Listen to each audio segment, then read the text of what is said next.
Hey everybody! Saturday was a magical day for me. I had hummingbirds flying in front of me. And usually, when they see a person, they fly away. So I was thinking this represented some wonderful message from nature. Yes, I think it represented a message from nature, from spirit. You heard me correctly.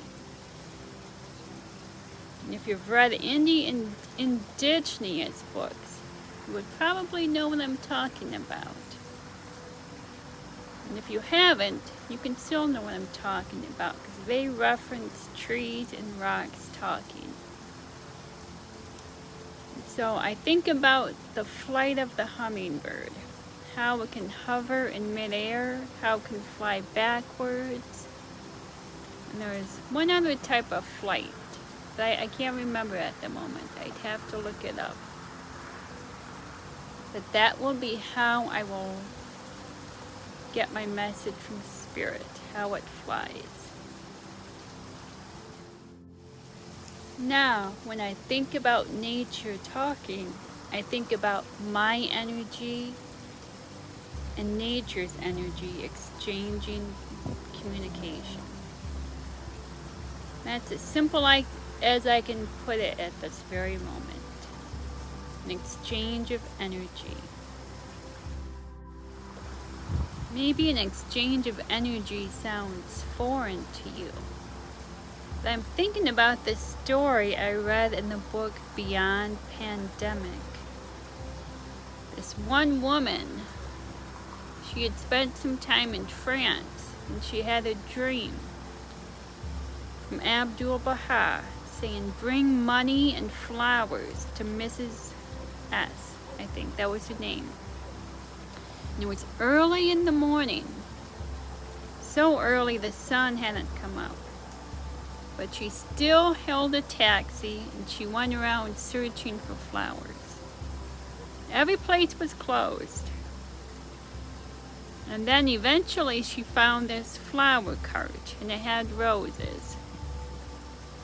So she has the money and she has roses. And she's going and knocking on the door of this woman that she was told to bring flowers to.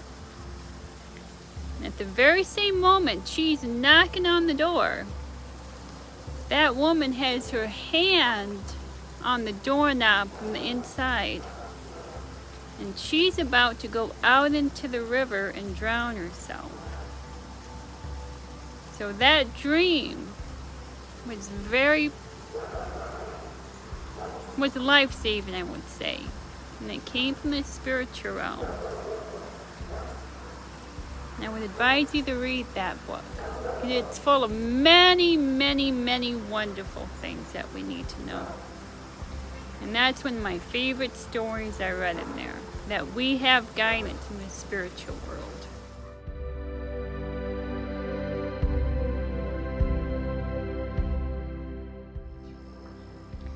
So now here's the quote that accompanies that story about the woman who received an armful of tulips at the right time.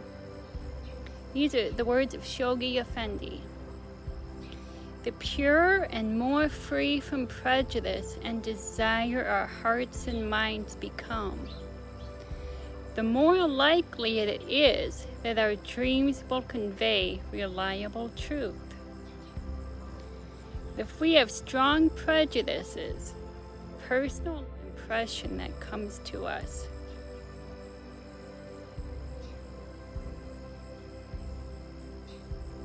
In many cases, dreams have been the means of bringing people to the truth. We must strive. Now, I don't know about you, but that makes me feel good. And that is one of the many reasons why I believe we can hear nature, hear the spirit, if we take the time to tune in. I myself need more practice.